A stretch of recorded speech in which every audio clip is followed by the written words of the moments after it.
أعوذ بالله من الشيطان الرجيم. بسم الله الرحمن الرحيم. وإذ استسقى موسى لقومه فقلنا اضرب بعصاك الحجر فانفجرت منه 12 عينا قد علم كل أناس مشربهم كلوا واشربوا من رزق الله ولا تعثوا في الأرض مفسدين. بنی اسرائیل باندې دای په مشرانو باندې په دې اول خطاب خاص کې ذکر د اتو نعمتونو او د دوو عذابونو. په دې آیت کې د اتم نعمت ذکر د بنی اسرائیل په مشرانو چې کوم الله کړو یې کې اتم نعمت هغه بیانی او دا په دې خطاب خاص کې اخیری نعمت ده. میدان تیح کې چې کله دی من او سلوا وخوړله نو دی تږي شو. دغه خوراک چې څوک کې نو خامخا تږي شي بیا معده ګرمه شي نو هلته خو اوبه هم نه وي. نو موسی علیه السلام پسې راله وی اوبو غم راله وکړه کنې وجنو دی دې سارا کې مونږ ګیر یو دمکی د قتل یې ورکړه.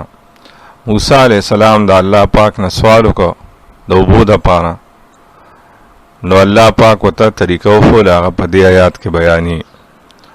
وإذ استسقى او کله چې اوبو غوښتې موسی علیہ السلام لقومه د خپل قوم دپاره فقلنا نو مونږ ووې اضرب بعصاک الحجر ووهه په کونټې خپله باندې یو ګټه. دا ورته الله پاک طریقه وښوله او دا الحجر آیا دا یو خاص کاڼه و که نه هره ګټه کې دی شوه. دې کې بعضې مفسرین دا وي چې دا یو خاص کاڼه و یو خاص ګټه وه موسی علیه السلام به ځان سره ګرځوله او یې الفلام په الحجر کې چې دا عهد خارجي دی لیکن په هغې باندې اشکال دا دی یا وهم دا راځي چې یاره دا کیدی شي دغه کاڼي کې خپل څه داسې اثر و څه مقناطیسیت و پکې چې ګزار سره یې ځمکې نه اوبه راایستلې وه او دویم ګزار سره به یې بندولې. لہذا غوره راجح کول دا دی چې الفلام الحجر کې دا جنسي دی یعنی بس نوم یې ګټه چې دی به اوبو ته ضرورت شو خوا کې به ګټه چېرته پرته وه موسی علیه السلام به هغې له کونټي راوبغوله د الله په حکم د هغې نه به اوبه روانې شوې. نو دا معجزه وه د موسی علیه السلام او په دې هېڅ قسم اشکال نه پاتې کېږي. نو فقلنا کې اشاره دې ته ده چې معجزه دا فعل له الله دی د پیغمبر په لاس باندې ښکاره کېږي. دا مطلب نه دی چې کنې معجزه د پیغمبر اختیار کې ده. که د پیغمبر اختیار کې وه نو خو بس هغې چې اوبو غوښتې او موسی علیه السلام ته پته وه نو موسی علیه السلام به بس هغې له ګزار ورکړی و ګټې له او هغې نه به اوبه روانې شوې وې. خو موسی علیه السلام ته خو دا پته نه وه. دا الله پاک ورته دا طریقه وښوله. نو دا آیت په دې دلیل دی چې معجزه چې دی دا د پیغمبر اختیار کې نه.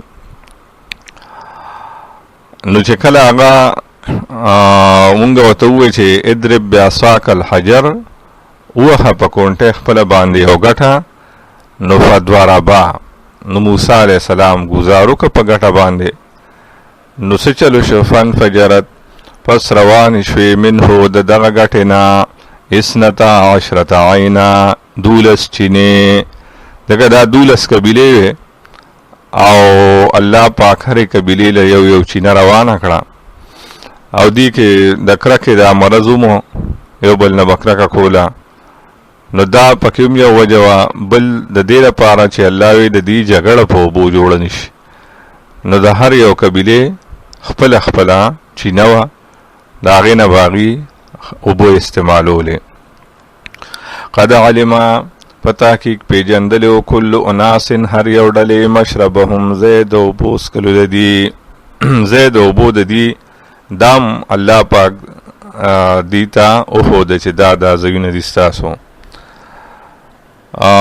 کلو وشربو دین مخ کې قلنا حذب دے قلنا اوی مونگا کلو خورئ واشربو او اسکئ من رزق الله د رزق د الله نه، ولا تعصوا فی الارض او مگر دے پزمکه کې مفسدین فساد کوونکی. یعنی رزق او خوراک سکاک چې د الله استعمالوي نو حکم بم داغه منه او عبادت بم داغه کوي، تابعداري بم داغه او داغه د پیغمبر کوي. رزق د الله استعمالول او دنیا کې جون په خپل خوخه تیرول دا فساد دی، او دغه شان د الله مخلوق ته تکلیف رسول دا ټول فساد دی. لہذا الله منع وکړه چې زما رزق استعمالوي نو زما حکم به ومنه. اوس هغه دویم عذاب هغه ذکر کی، او عذاب سو چې په دې باندې وضربت علیهم الذلة والمسکنه وباءوا بغضب من الله، دا په دې باندې هغه بل عذاب. وَإِذْ قُلْتُمْ او کله چې تاسو وی یا موسی علیہ السلام، یعنی ساسو مشران وی، لن نصبر هرگز صبر نکو علی طعام واحد په خوراک یو، علی طعام واحد وتولوی ځکه چې واحد المنبع کنه، منبع یو و دراتلو ځای یو، الله را ولدغه شان را لیږل نو منبع یو و ځای دراتلو نو ځکه ورته واحد وی. یا واحد په معنی د یو قسم چې یو قسم خوراک په دې صبر نشو کولی، حالان کې اخو دو یو منو یو سلوا دی ورته واحد وی، خو چونکې بار بار به دغه خوراکو نو د تکرار د وجې چې یاره خو بل څه نشته، خو دا یو خوراک دی بس یو قسم خو من دی سلوا، من او سلوا، نو مونږ من او سلوا باندې نور صبر نشو کولی. فدعو لنا پس دعا غواړه مونږ د پاره ربکا در خپلنا، یخرج لنا چې راوباسي زمونږ د پاره، چې راوباسي زمونږ د پاره، مما دا غسنا تنبت الارض چې زرغونی یې ځمکه. مونږ له هغه څه پکار دي چې هغه د ځمکې نه راوځي، یعنی د ځمکې سبزی وغیره، او هغه کم دي من بقلها یعنی سبزی د هغې، مونږ له سبزی پکار دي د ځمکې نه چې سبزی وخورو. وقصائها او ترې یا قصه ترې بادرنګ خټکي هندوانې خربوزې زړو والا چې کوم څیزونه دي دې ټولو ته قصه وي. وفومها او اوږه د هغې، او فوم چې دی دا غنمو ته وي.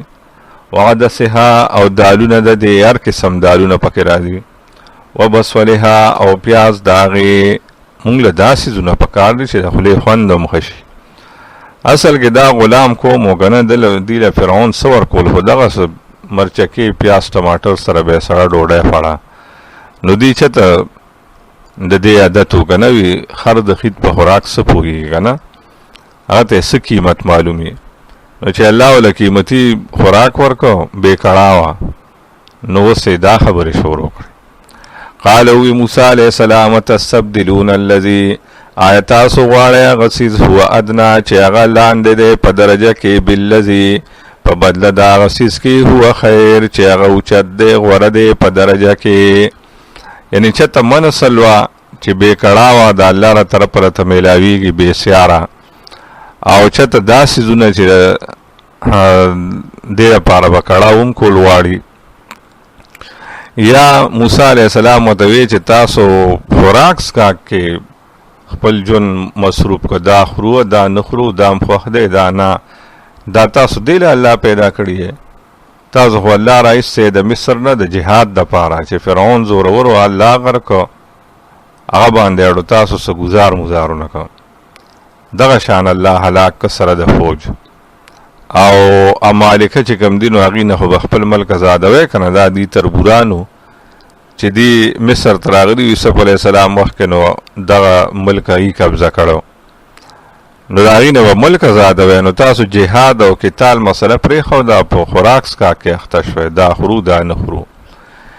اهبطو مصرا، کوز شئ او آبادۍ ته، ای مصر من الامصار، مصر نه مراد مصر ملک نه دی بلکې هر یو کلی آبادي کې دی شي. دی وی کنه دا دا سیزونه سبزه وغیره به مونږ ته کنه د من سلوا په شان تیار میراویږي. الله وی کوس دا سیزه ته چې هلته بزمکه کې کروندې کوي کړاو به کوي. فإن لکم فس بشک استاسو لپاره ما سألتم هغه دي چې تاسو غواړئ. وضربت علیهم الذلة اګوره چې کله د الله انتخاب ټوکراو کو د هغه نعمتونه ټوکراو کړل نو عذاب په دایمي راغی بیا دغه تر قیامت پورې دی په دې سيزونو کې به مبتلا وي. اعراف کې راځي کنه چې تأذن ربک لیبعثن علیهم الی یوم القیامة من یسومهم سوء العذاب چې الله اعلان وکړي چې تر قیامت پورې په دې مسلط کوم داسې خلک چې دې تبا بد عذابونه رسی. نو دلته هغه عذابونه ذکر کی. وضربت اوهل شو مقرر کړی شو علیهم الذلة په دې باندې ذلت خواری والمسکنة مسکینی محتاجی فقیری وباءوا وقت شدی بغضب من الله په غصه کې له طرفه د الله. وګوره ذلت مسکینی غضب د الله دینه پته ولګیدا چې د الله نعمتونه ټکراول او مقصد پرې ښودل چې الله کوم مقصد له سړی پیدا کړي هغه پریدي او غیر مقصودی سيزونو پسې لګېدل او پیغمبر ته تکلیف رسول دا سبب د دې عذابونو جوړیږي. لہذا موږ د پکار دي چې د دې سيزونو نه ځان بچ کو کني چې غي باندې مسلط کول نو اوسم چې کم سړی دا کارونه کوي نو دا عذابونه په هغه وي. ذالک بانهم دا عذابونه په دې وجه چې دي کانو یکفرون بیاات الله ودي چې انکار کو د الله د آیاتونو نه ويقتلون النبیین او وجل پیغمبران بغیر الحق بغیر د سجرم نه بغیر د شرعي جرم نه بغیر د سګنا نه. اګوره ذالک سره اشاره وکړه دا عذابونه ولې په دی الله مسلط کړو دغه اسبابو انکار د الله د آیاتونو نه او قتل انبیاء. اګوره دلته بغیر الحق ویلې او سورۃ آل عمران کې بغیر حق راغله الف لام په حق کې نشتا تنوین دلته عام ده. ادا ولې اصل کې چې دلته بغیر الحق وي چې بغیر د سګنا نه بغیر د سجرم نه نو الف لام ندا وهم پیدا کېدو چې کنيزه داسې سګونه نو کړي سجرم چې باغی باندې مستحق د قتل وګرځیدل خو کې دي شي سنا سجرم یا سګونه بل څه به کړي او باغی باغی وسه شوی. نو آل عمران کې وهم د دفع د وهم وکړه چې بغیر حق بغیر د څه قسم جرم نه ځکه پیغمبران خو پیدایشي د ګناه نه پاکي. ذالک دا سبب د انکار او د قتل انبیاء دی ولې کو. ذالک بما عصوا دا په سبب دا غ چې دی نافرمان او کانو یعتدون او دی د حد نتیریدون کې خطاب خاص اول ختمی نو داغه ته تمه راوړه په ترغیب او په بشارت سره یعنی دې کې ترغیب ورکی چې کتا سوزان بچکول غواړي د دې عذابونو نه نو په کار دي چې ځان بچ کې او چې څوک ته ځان بچ کی نو غلا زیر ورکی بشارت. ان الذين آمنوا بیشکا کسان چې غي ایمان راوړل دي والذین واکسان هادو چې يهوديان دي والنصارى او نصارى والصابئین او بيدنا من آمن بالله آغا سوک چی ایمان راوڑ دے پا اللہ والیوم الاخر و پرورد داخر وعمل صالحا و عمل کی نیک فلهم اجرهم عند ربهم ددی پار بدلی دی پنیز درب ددی ولا خوف علیهم او نبسیری پدی باندے پا قیامت کے ولا هم یحزنون او نبدی غمجن شی پا دنیا پسے. گور آیات کے اشکال سر مشکل آمنو یہ شروع کے امو یا من آمن باللہ بیاوے نو تکرار رہا ہے ہوا سے تکرار ہو مفید نہیں دا کلام دا پارا نو داغی یو جواب دادے چھے اڑنبے آمنو نا مراد منافقان دی او دویم آمنو نه مراد مخلص مؤمنان دي. نو ان الذين آمنوا بشک آکسان چې ایمان راوړل خو صرف په خلو باندې. ومن الناس من يقول آمنا بالله وباليوم الاخر وما هم بمؤمنين بألسنتهم کنا دړه کې نه صرف په جبا. او من آمن هغه څوک چې خالص د زړه نه ایمان راوړل دی په الله.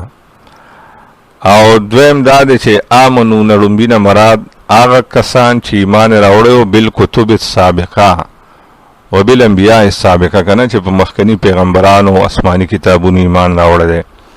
او من آمن بالله د دې امت مؤمنانو ته اشاره ده ځکه دوه پیری راغی. او دریم آسان جواب دار چې ان الذين آمنوا دلته آمنوا مجمل له او من آمن بالله دا تفسیر ده. یعنی چې ایمان راوړل نو ایمان ستوي ایمان دی ته وی چې یقین کړه ده د الله په یووالي په قیامت دا بنیادی دعا کې دی کنه. او عمل صالحا او سره قرآن سنت باندې عمل دا لازم ده پکار ده. او هادو لفظ راغلی نو هادو د موسی علیہ السلام قوم او يهوديان. هادو وتولی وی چې دا توبه استن کیو کنه هود چې دینو دا توبه ته وی. سورۃ اعراف کې راځي ان هدنا الیک یقینا موږ توبه وباسو تا ته. دی مشرانو د سخی د عبادت نه توبه استوا نو په هادو مشهور دي. او نسوارا چې دا د عیسی علیہ السلام قوم نسوارا وتولی وی په دوه وجو. نو په دې وجه چې د عیسی علیہ السلام مدد کړو حواریینو کنه. او دویم په دې وجه چې عیسی علیہ السلام په کوم علاقه کې پیدا نو دا پیدا شو دا غي نوم ناصره نو په دغه نسبت سره دي ته نسواراوي. او صابین چې دی دا بی دینو دا داسې خلق وو چې د هر دین نه ځان لا د خپل خوخه ټوټې را یو ځای کړی وي. او د دې قبله چې دی نو دا قطب شمالی وو ای طرف ته به عبادت کو. او نبی علیہ السلام بارک و مشرکین وی کنه چې سبا محمد صلی الله علیه وسلم محمد علیہ السلام ثابت دی. څه مطلب اوریدل دی د پلار نیکو د دین نه یعنی بی دین دی. من آغسوک آمن بالله والیوم الاخر عقیده توحید عقیده آخرت دا نور عقیده د دې دواړو په منځ کې په خپل را دي. او عمل صالح چې دی نو دام شرط دی. او صالح عمل کم دی چې قرآن او سنت خیر القرون کې غیتا نیک ویلی شوی داغی د پاره بدلی دی په نيز درب دی. نو پیدا سیری قیامت کې څنګه چې په کفارو دا یا په ګناګار مؤمنانو او نه باغی د دنیا جون پس غمجن شي څنګه چې کفار او ګناګار با دنیا پس غمجنی چې کبیا لړو چې نیک عمل کو. دا اول خطاب خاص او چې یې کې اته نعمتونه او دوا عذابونه د بنی اسرائیل په مشرانو چې شوی هغه ذکر کړو. موجوده يهودو ته د پاره ترغیب او د پاره د ترهیب چې دی پیغمبر اومني یا ویریږي یا پکې شوق مینه پیدا شي. او دویم خطاب خاص او پدې کې دا په دو رکو باندې کنه دا رکو ورپسې رکو دا ترغه پورې ده. پدې کې غټ غټ خبرې سدي د بنی اسرائیلو د مشرانو درې پلیته ذکر کی او د موجوده بنی اسرائیل یا یهود چې کومونو داغي سلور پلیته ذکر کی. او په د سم مقصد د پاره د دې لپاره چې دی هو په ترغیب او ترهیب باندې ونشو نو وس هغه پلار نیکول قرآن راو باسي او حقیقت اخکار کی چې دا د پلیت مشرانو نه د دې پلار نیک پلیتو اغي ناکارو نو ذات ناکاره پیدا شوی دی. نو یو قسم تسلی پکې پیغمبر علیہ السلام له ورکی چې کدی تاسو را داسې رویه ساتي نو ډیر ځان اړه افغان مور کوا. د مشرانو درې پلیته سوي چې ردی مشران واده خلافو که الله سره به واده وکړه خپلو کې سر ته به نه رسوله نو چې چا پلار نکوا د خلاف نو بسو ستا خبره ومني او دویمه پلیتی د مشرانو دا وه چې دین کې به حیلې جوړولې، بانې، مکر او فریب، چې الله به یو څیز حرام کو نو دی به ځان ته په چل ول باندې حلالو. او په هغې واقعه د خالي دروازې یا د غوا د حلالولو. او درېیمه پلیتي د مشرانو چې قتل یې وکړو په یو بل به الزام لګو، یو به ویده بل به ویده، الله ولا هغه قاتل را ښکاره کړو. او موجوده یهود د هغې څلور پلیتی نو هغه دا دي چې یو په دې کې د مخکې نه داسې ډله ده چې هغې د الله کتاب کې تحریف کړي، هغه وخت کې مو بیا نبي علیه السلام وخت کې اوس هم شته. دویمه دې کې منافقت دی، مخامخ یو شاني شا په شا بل سوي. دریم دې کې امیین دي، انپړه، په خپله نه پوهېږي، بس خپل ناکاره پیرانو عالمانو پسې روان دي. نو چې هغوی ورته سوي هغه مني او ستا خبره نه مني. او څلورم چې دی نو مخصصین بالجنه، دی ځان د جنت ټیکهداران حسابوي. لن تمسنا النار الا ایاما معدوده، که نه مونږ ته جهنم اور نشي را رسېدی. نو دا اووه پلیتی چې درې پکې د مشرانو دي، څلور د موجوده، هغه په دې خطاب خاص دویم کې ذکر کی. لومبی پلیتی چې د دې نیکیانو واده خلافو، یو پیر موسی علیه السلام ته میدان تیغ کې ووایي چې مونږ له آسماني قانون راوړه چې په هغې ژوند تیر کړو. فرعون هسې غرق شو. د دې په مطالبه او په خواهش موسی علیه السلام الله نه سوال وکړو. الله پاک کوی تور ته وغوښته، تورات یې ورکړو. چې راویړو دی وی چې نه دا خو دې کې ګرانې خبرې دي او دا کیدی شي تعالی الله نه در کړی ته هسې وی. نو هغه او یا کسان مشران د دې ځان سره بیا بوتله کوی تور ته. صورت اعراف کې به تفصیل راشي انشاءالله. نو چې هلته د الله خبرې واورېدې نو هغه اوس هم یقین شوي نه که نه الله به راته ځان ښي، دا اوس که تا سره بل چا ورګس کې خبرې کړي. نو الله مړه کړل، د عذاب مرګ پرې راغی. نو موسی علیه السلام دعاګانې وکړې نو بیا ژوندي شو. نو بیا هغلي وو خو چې کلي ته رال خلکو ورته وی دا الله ورکړی دی وي آو خو یې الله وی که څه پکې ګران خیر دی نه شی کولی نو هغه مه کوه. الله پاک پې تور غر راوچت که په غونډ کلي چې منی و که نه دی وی آو منو. خو بیا چې غر ته لرې شه نو اوس بیا هغه شی دی. د دې مشران داسې ونو. وإذ أخذنا میثاقکم، او یاد که چې اغستې و مونږه واده ستاسو نه، یعنې ستاسو د مشرانو نه. ورفعنا مونږه پورته کړی راوچت کړی فوقکم ستاسو د پاسه توره تور غره د پاره د عمل کولو په تورات باندې چې دا به منې. نو آیا دین کې زور شته اکراه؟ نو د هغې آسان جواب دا دی چې اکراه فی الاحکام شته، اکراه فی الدین نشته. څوک په زوره مسلمانول نشته، لیکن چې څوک مسلمان شه نو احکام به په هغه باندې جاری کوي که په رضا نه کړي. نو دلته اکراه فی الاحکام ته اشاره ده. اوی مونږه خذو ونیسئ ما آتیناکم، هغه کتاب چې مونږ درکړی تاسو ته بقوتن په مضبوطیا. قوت نه مراد څه دی؟ یعنې عمل پې وکړئ. مونږ دله تورات سره درکړی دی، په دې باندې عقیده او عمل وساتئ. وذکرو، او یاد کې ما غصفیه چې په دې کې دي، په خپل هم یاد کې او عمل کې راولې. او د ذکر نه مراد دام دی چې نورو خلکو تم د دې ذکر یعنی تبلیغ وکړي. نو په خپل هم عمل کول او بل تم رسول، دا د مؤمن او مسلمان دوه فریضې دي چې مخکې په دې مونږ بحث کړی دی. خپل هم یاد کې هغه څه چې دي کې دي، نورو ته هم ذکر وکړي دا احکامونو احکاماتو چې په دې کې دي. د څه دپاره؟ لعلکم تتقون، دې دپاره چې خامخا تاسو پرهیزګار شئ.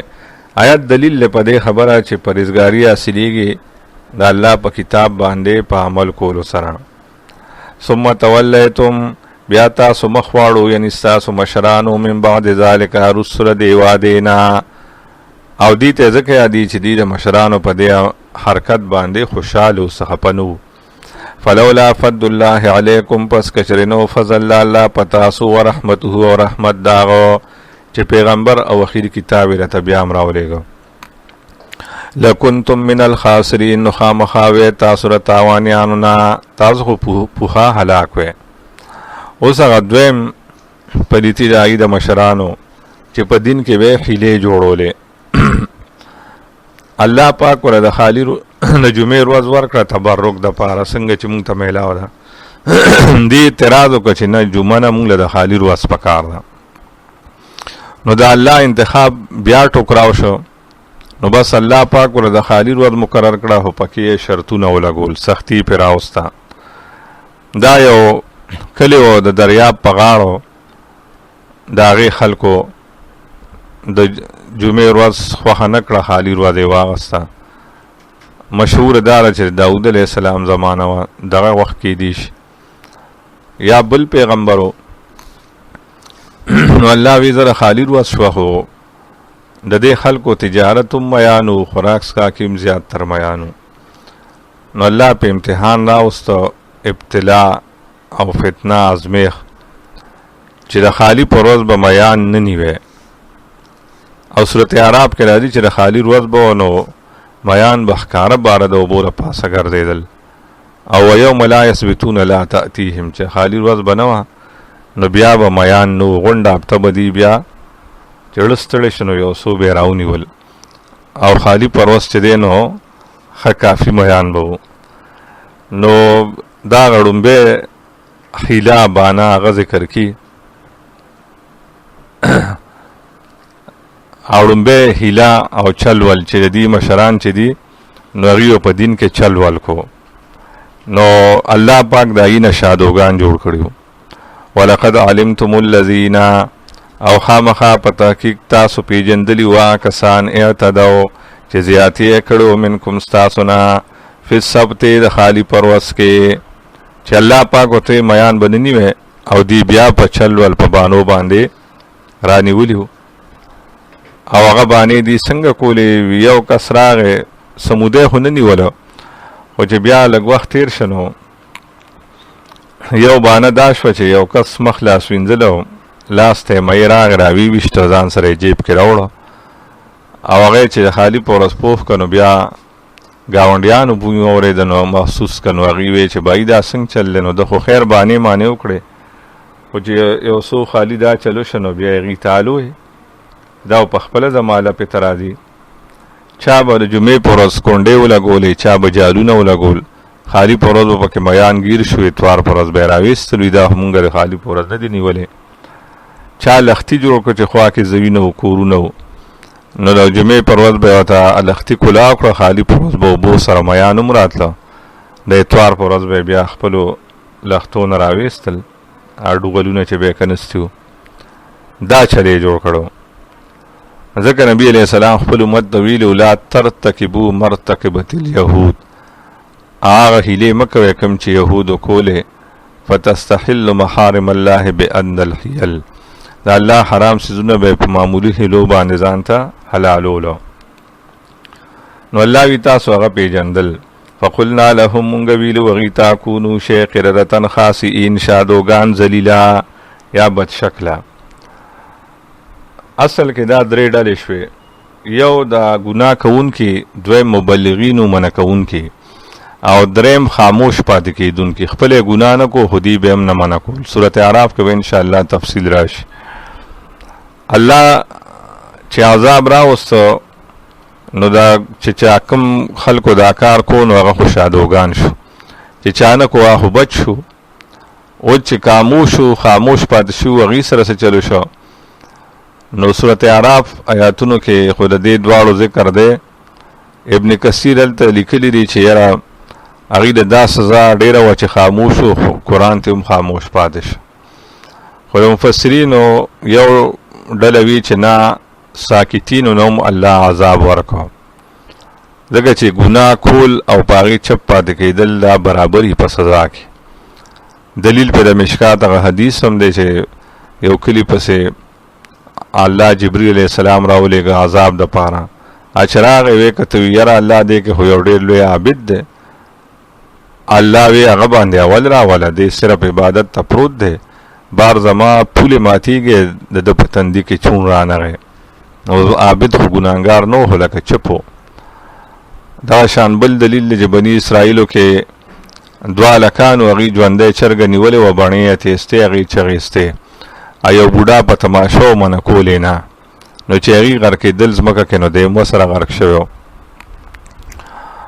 او دغه شان یوشع ابن نون علیه السلام ته الله ویلو چې ستا قوم کې 1,00,000 خلک دا هلاکومه که نه، او هغې کې څه په دې وجه یاد کړو چې دی ګناهګار دي مجرمان، او څه پکې نیکان یاد کړو. نو هغه وی چې ګناهګارو خبره خو مې ذهن کې راځي چې عذاب پرې راځي، خو دا نیکان. نو الله پاک ورته ووایي چې دی منع کړه، خو چې منع نه شو نو دی بیا د دې نه منع نه شو، اکه خپل خوراک څکا غم خادي ورسره کي، نو په دې وجه دی هلاکوم چې دی ولې د دې نه جدا نه شو. نو دا دلایل موجود دي که نه چې هغې ته هم سزا میلاو شو. او دا موجوده شادوګان ګورې دا هغه نه دي ځینې خلک دا وي کم کوم چې الله مسخ کی شکل هغه 3 ورځې کې هلاکي، هغې بس مړو 3 ورځو کې هلاک شو. فجعلناها پس وګرځو لمونږ دا واقعه نکالا عبرت لما بین یدیها دا هغه چا لپاره چې دغه ځای کې موجود و، وما خلفها او هغه چې هغې خوا او شا علاقه کې و، یا په دغه وخت کې موجود و، او هغه چا لپاره چې کوم وروستو راتلونکي و، وموعظة للمتقین او نصیحت د پاره د پرهیزګارو. نو څوک چې هیلې جوړي الله به ورې شکلونه رواني. او دویمه هیله چې الله پاک دې ته ووایي چې غوا حلاله کړئ. اصل کې بني اسرائیلو کې یو مرض و که نه، د دې په زړه کې د غوا د خدایتوب قدر و، دا دې د فرعونیانو نه زده کړی و، یې سره پاتې شوي و. او څنګه چې زموږ مسلمانان د هندوانو نه متاثره دي که نه، هغه رسم رواج زموږ معاشره کې پاتې دی، نو دغه شان دي د هغې نه متاثره شوي و. نو فرعونیانو دا عقیده وه چې برج سور هغه غټ ستوری چې کوم د غوی په شکل دی، چې هغه کله نور ته په کم کال مخامخ راشي نو په دغه کال ډېرې میوې او ډېر فصلونه کېږي. وی دا د دې هغه اثر دی. نو هغې د هغې د وجې نه به د غوا او د سخي په شکل بوتان جوړ کړو، د هغې عبادتونه به یې کوله. نو دیم هغه عقیده په زړه کې وه، ځکه خو بهیر کلزم باندې چلل صورت عرب کې راځي، او خلک یې ولیده چې سخو ته غواګانو ته بوتانو ته پراته په سجدو، نو دوی ویې موږ له هم داسې خدایان. نو دا عقیده د دې په زړه کې وه، او دا عقیده چې دی نو بیا ایرانیانو زده کړې وه، او ایرانیانو نه بیا هندوانو هندستان ته راوړه، او د هندوانو نه بیا مسلمانانو دا عقیده په دې شکل قبوله کړه چې دا ځمکه غویي رانیولې ده په 2 ښکرو، په یو ښکر چې کله ستړي شي بل ښکر ته یې کښي نو زلزله راشي. هلکه که په دغه غوباړې راغی بیا به څه کېږي که نه. دا دي د یو بل نه زده کړي دي، حالان کې دا حقیقت نه دی. الله پاک د خاص کر د هندستان ته اکبر باچا وخت کې بیا د زورونی و، د مولا مبارک 2 زامنو ابو الفضل فیضی که نه شیعګان، هغې د باچا خاص خلک و، هندوانو وله څه رشوت مشوت ورکړې چې یاره اکبر باچا تیار که چې د اعلان وکړي چې دا هندستان کې به غوا نه حلالېږي. نو هغې د شپې راپاسې د نیمه شپه اکبر باچا چې کوم ځای ودو، هلته تیاره کې ودرېدل، چغې والې یا ایها البشر لا تذبحوا البقر فإن تذبحوا البقر فمأواكم السقر، چې انسان غوا ما حلالوئ، او که تاسو غوا حلالوئ نو جهنم ته به داخل شئ. نو سار اکبر باچا وی چې هلکه بېګا خو دغه شان چغې مې اورېدلي دي. نو دې دواړو ورته وی بس پوه شئ دا الله ملایک را لېږلي و، الله خفه دی د غوا په حلالولو. نو اکبر باچا خو نور پس نه پوهېده، خو 14 کال عمر کې چې سړی باچا شي یا به سي، نو هغه بس اعلان وکړه چې یاره غوا به نن نه پس هندستان کې نه حلالېږي. الله پاک د دې د زړه نه د غوا د خدایتوب د قدر ختمو چې دا خو یو څاروی د ځناور دی او ستاسو د فایدې لپاره پیدا دی. په خپلو لاسو یې ټکو سترې کوي چې د ړه نه هم د یره او دې سره د خدایتوب دا مینه دا ختمه شي. لکه نن سبا خلک زیارتونو نه یریږي، ته ورته وایې چې هلکه په خپل لار د زیارت د آبادي راونړوه، دا قبر ولکه چکه چې دا اړه دې کلک شي، عقیده دې مضبوطه شي. نو داسې کولی شي. په دې وخت کې دې نه کې هغې به څه کوله. وإذ قال موسی لقومه، کله چې ویلو موسی علیه السلام خپل قوم ته، ان الله بېشکه الله پاک یأمرکم تاسو ته حکم کی ان تذبحوا بقره، دا چې حلاله کړئ یو غوا. قالو دی وویل اتتخذنا هزوا، آیا ته نیسې مونږ په ټوکو. اول خو دې دا ټوکې ګڼلې که نه، چې کنې موسی علیه السلام ته خفه تره چې مونږ د غوا څومره قدر کړو. لکه څنګه چې ته چاته وایې ورشه دا زیارت ونړوه، نو اب وایي کنې دا دې ما سره ګپ لګي. قال وی موسی علیہ السلام اعوذ بالله، پناه غواړم په الله سره، ان اکون من الجاهلین، دا چې شم زه د ناپوهونه.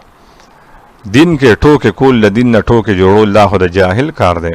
او پیغمبر دا خو ډېر اوچت سړي، زه به ټوکې کوم تاسو سره، دا د الله حکم دی. او نفس ټوکې دا څه منع نه دي، نبی علیہ السلام نه هم ثابت دي.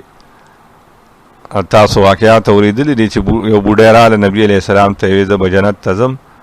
نبی علیہ السلام ورته ویې چې بوډۍ خو جنت ته نشي تللی.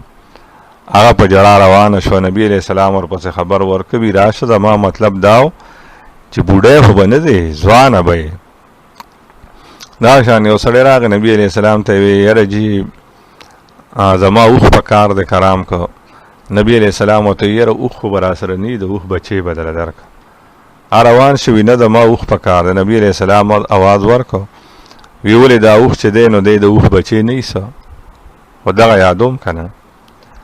نو مطلب دا چې نفس ټوکې ګناه نه دی، خو د ټوکو ځای پېژندل پکار دي، دین کې ټوکې نه وي.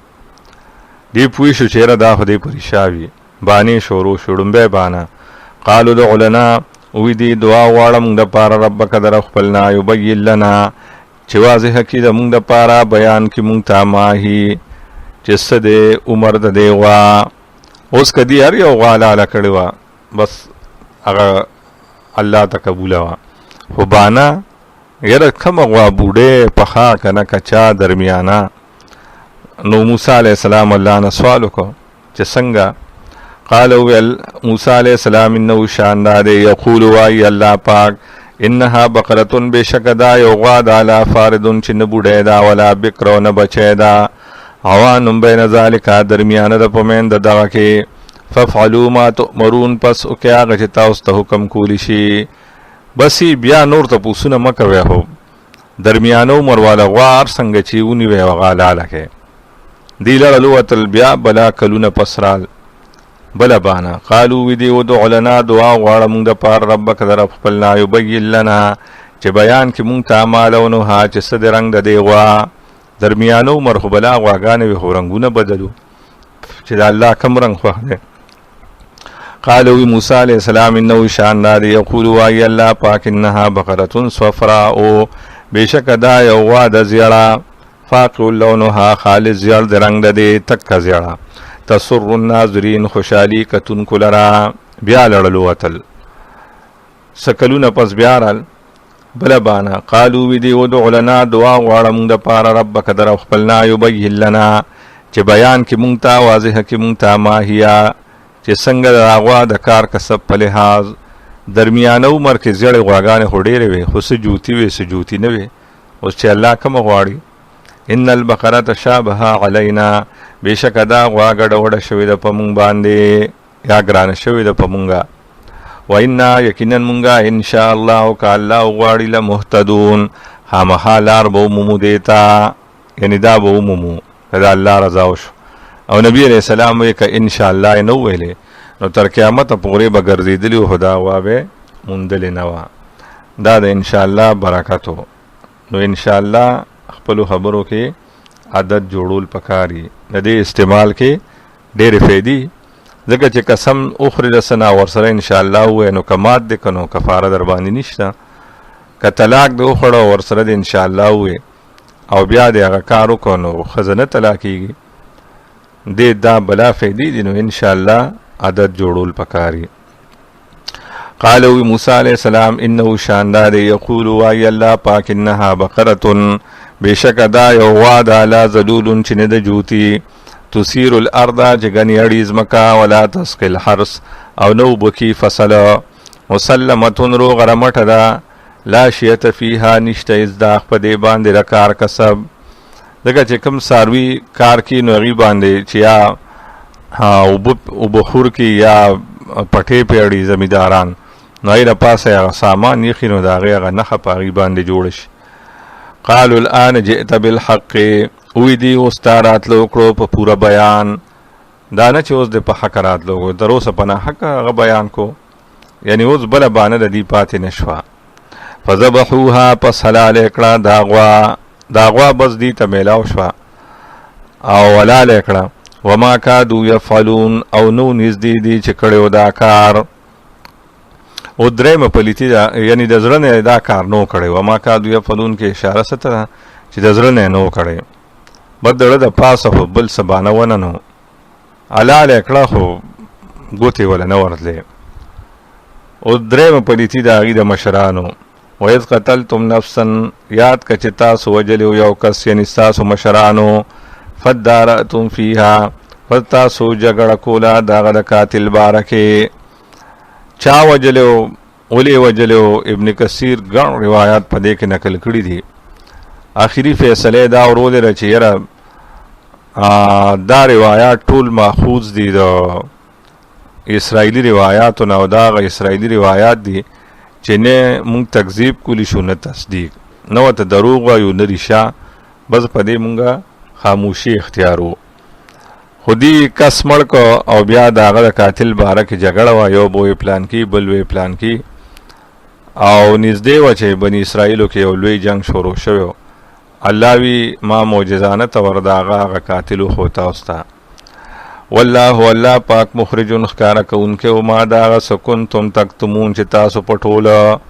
فقلنا مونږ وې څنګه مونږه قاتلو خو وې مونږه ادربوه وهدا مړې به بعدها پسې سدد دې دنه دا مسله جوړه ده چې تفسیرونو اکثر لیکلي چې وهدا مړې پسې سره دی غوا یعنی دا غوا او د مړې دا واقعیا یو ده بلکې وی دا غوا چې دی نو دا حلال شوی د دې قاتل معلومولو د پاره وی چې قتل شنو وی دی رال موسی علیہ السلام ته وینو وی موسی علیہ السلام الله نه سوالو که چې قاتل راته خو نو وی الله پاک وته دا طریقه وخوله چې یو غوا لاله کې او دا غي نس ټوکړه راواله دی مړی سره ولګوي نو دی بز ژوندې کم دی خپل قاتل په خپل وخی نو وی دی غوا لاله کړه چې قاتل سره ولګول دا غي سنوارا پاسې دو خپل مقتول را پاسې دو خپل قاتل او خو بیا مرش.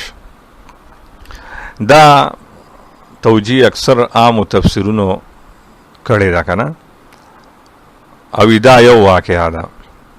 اوس په دې اشکالات دا دي کنه چې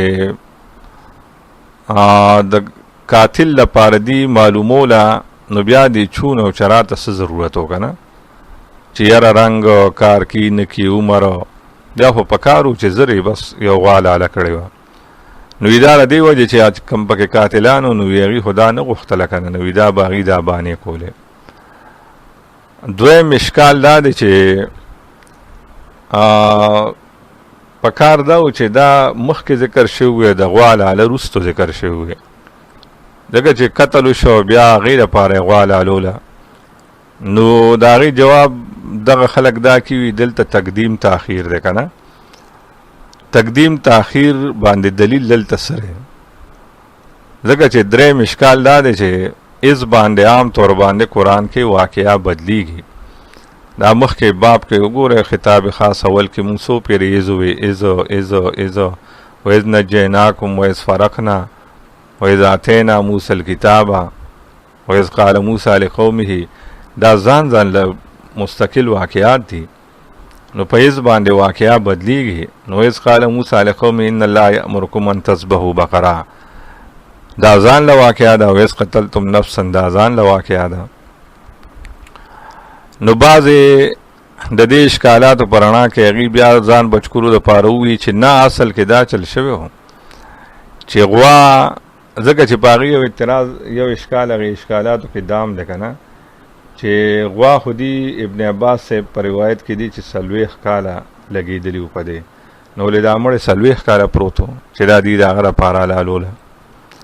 د دې اشکالاتو نه بچ کېدو لپاره بیا بعضو دا جواب کړی دی چې اصل کې خبره داسې وه چې غوا الله دې ته وی چې حلاله کړې، نو دې بانې کولې، نو خیر پای کې دا دومره کلونه چې ولګېدل نو غوا یې حلاله کړه، او چې غوا یې څنګه حلاله کړه نو قتل وشو. نو دې رال چې اوس قاتل، نو الله پاک ورته د غوا نه یو ټوکړه والی قاتل سره جسم سره ولګوي، یا به زه ژوندی کړم. نو وی اصل کې غوا حلاله شوې وه، او چې حلاله شوه نو قتل وشو، نو تیار کار و، نو بس د هغې ټوکړې راوړه دې سره یې ولګوله. خو په هغې باندې بیا دا اشکال دی چې دا خو د غوا کرامت ثابت شو، عظمت او دا د موسی علیه السلام معجزه وه که نه. نو ټیک د زه معجزې په طور باندې دا وشو، خو دې سره خو د غوا عظمت نورم سیوا شه، دا اشکال خو باقي پاتې کېږي چې د زړه کې هسې هم د دې د خدای توب مینه وه، او بیا خو به لږ نورم کلک شوي وو چې وګوره د غوا په ټچ کېدو سره مړی ژوندی شه که نه. د دې شبهاتو نه او اشکالاتو نه بچ کېدو لپاره آسان حل د دې دا دی چې دا اصل کې ځان له واقعات وو، دا د هغې د مشرانو پلیتۍ الله ذکر کي، یو دغه وه او بله دا وه چې قتل یې کړی پاتې شو. دا آیت چې دا څوک دلیل کې پیش کړي چې هلته هو او ها ضمایر راغلي دي، هو مړي ته راجع دی، ها غوا ته. د هغې جواب دا دی چې هو ها دواړه نفس ته راجع دي، ویز قتلتم نفسا، او نفس مؤنث سماعي دی، دته ضمایر د ضمیر د مذکر مؤنث دواړه راجع کېږي. نو بس دا معنی وکړه که نه، فقلنا اضربوه، پس وی مونږه ووهئ دا مړی ببعضها پسې صدد. کذالک همدارنګې یحیی الله الموتی، ژوندي کي به الله مړي په قیامت کې، ویریکم او ښیي تاسو ته آیاته نښې د خپل قدرت، لعلکم تعقلون، دې لپاره چې خامخا تاسو کې عقل راشي پوه. نو ګوره چې دا واقعه وشوه نو په کار دا و چې د دې ایمانونه ټیک شوي وې که نه، عقیدې یې سمې شوي وې او خبره یې منلې وې، د پیغمبر خلاف یې پرېښې وې. الله وی نه د دې نه پس خو نورم سخت شو. ثم بیا دا خبره واورئ قست قلوبکم چې سخت شو زړونه ستاسو، یا تور شو زړونه ستاسو، من بعد ذلک رسل دینا، فهیه کالحجارة، پس سود ستاسو یا شو د زړونه ستاسو په شان د ګټې، او اشد قسوه، بلکې زیات سخت د دغې نه، یا زیات تور د دغې نه. ولې ګټو کې خو درې قسمه ګټې بیاني، یو هغه چې هغې نه چینې را رواني نیرونه ترې راځي، دویم هغه چې د هغې نه چینې راځي، او دریم د الله د یرې راوغړي کته راشي. او تاسو کې الله وی انسانانو کې نه داسې پیدا شو چې هغې د سینو نه د دین نیرونه روان شي، داسې هم نشته چې چینې ته روانې شي، او نه څوک د الله لپاره ورغړېد، یعنې د دین دپاره د یو ځای نه بل ځای ته کړاو ونه کړ. نو تاسو خو د ګټو نه هم لاندې یې. وان من الحجارة، بېشکه بعضې د ګټو نه، لما خامخا غري، یتفجر منه الانهار، چې رواني د هغې نه نهرونه، او خلکو ته فایده رسي، او تاسو هېڅ چاله فایده ورنه کړه. وان منها، بېشکه بعضې د دغه ګټو نه، لما خامخا غدي، یشققو، چې چوي، فیخرج منه الماء، پس راوځي د هغې نه اوبه د چینو په شکل کې. زه نیر نه خو چینه خو شي که نه، نو ته خو چینه هم نه شوې. وان منها، بېشکه بعضې د دغه ګټو نه، لما خامخا غدي، یهبطو، چې رغړي، من خشیت الله، د یرې د الله نه. کله کله د غر د سر نه یو ګټ را روان شي د الله د یرې نه، او ته د الله د یرې چته ونه رغړېدې. وما الله، نه دی الله پاک بغافل، نه خبره، عما تعملون، د هغه څه نه چې تاسو کوئ، الله ستاسو عملونه ګوري ویني. افتطمعون یؤمنوا لکم، دې ځای نه د موجوده یهود چې کوم دي د هغې څلور پلیتۍ ذکر کي، څلور ډلې. دا غړومبی چې تحریف کتاب الله کې دا ډله خو دې کې هر ټیم موجود دي. افتطمعون، آیا تاسو تمه لرئ مؤمنانو ان یؤمنوا لکم، دا چې دی به یقینو کې تاسو سره په پیغمبر او په قرآن، او دا کې دی به ومني تاسو چې کومې منلې دي، په دې تمه مه یې. ولې؟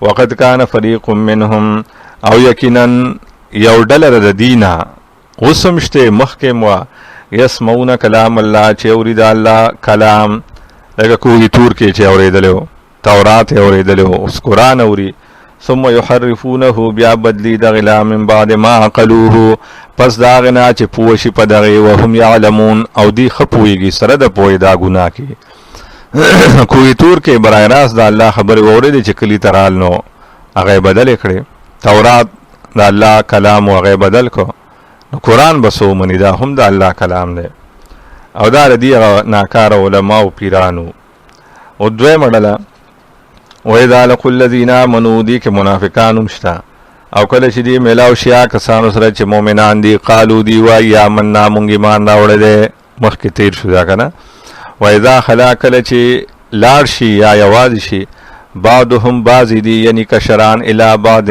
بعض سره یعنی خپل مشران سره عمر صاحب اکثر د دې الکان راونی ول ځوانان وی به استاسو درسونو کې څنګه استاسو د استادان سوي د پیغمبر بارک دی بوی چې غوی چې دا دی هم ته نه ده آیا مونږ ته وی چې مې مانه پیغمبر دی هم نه به نه نو بیا به مشران دی ټوکل کنه چې تاسو غي ته ولدا خبره کوي قالوا وایدا مشران خپل کشران ته د يهود مشران خپل کشران ته اتحدثونهم آیت تاسو خبروي دي دا مؤمنان بما پاغ خبرو فتح الله علیکم چې ښکار کړی دی بیان کړی دی الله تاسو لغی تر تورات دا صحیح خبره کوي لیحاجوکم د دې لپاره چې جګړو کې تاسو سره به په دغه اند ربکم په خوا کې درب تاسو لګیاي بیا چې مونږ مناظره کو نو هغه مونږ ته دلایل پیش کړي چې تاسو کشران خدا سره لګیاي تاسو وتوای شاپ شامنه او مخ ته ایمان نه راوړي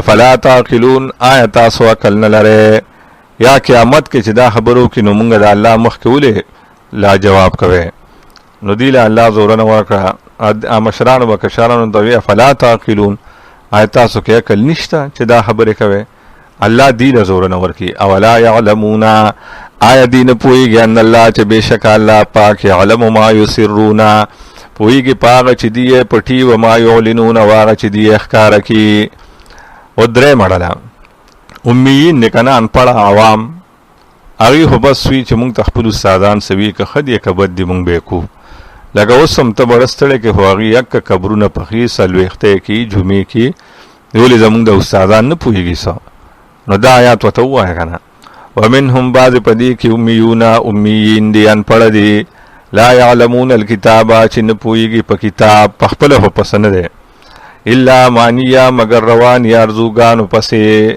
یا دروغ پسې وانهم او ندی دی الا یظنون مگر اٹکلیان نو اٹکلی هو بی دین یا غچ دین هو د اٹکل نوم نه کنه دین هو یقین ده فویل للذین ندی خلق لا دی یهود علماء لا دلته تخویف او زجر دواړه ورکی پس هلاکت دی دا کسانو د پاره یكتبون الکتاب چې لیکي کتاب یعنی د کتاب تفسیر لیکي بیا ایدیهم په خپل لاسونو اګور لیکل په ګوتو کېږي خلاصونه ځکه یاد کړه ځان له د لاسونو ستړي کړه دومره ډیر کړهو ثم یقولون بیا وای خلق ته هذا من عند الله دا د الله طرف نه دی یعنی د آیات دا مطلب دی او وی کنه چې بل احیا ولکن لا تشورون دا مړي ژوند دي هو تاسو په نه پويږي نو دې پويږي نه چې کوم وی چې دې مړ دي وی دا الله دې دا مطلب دی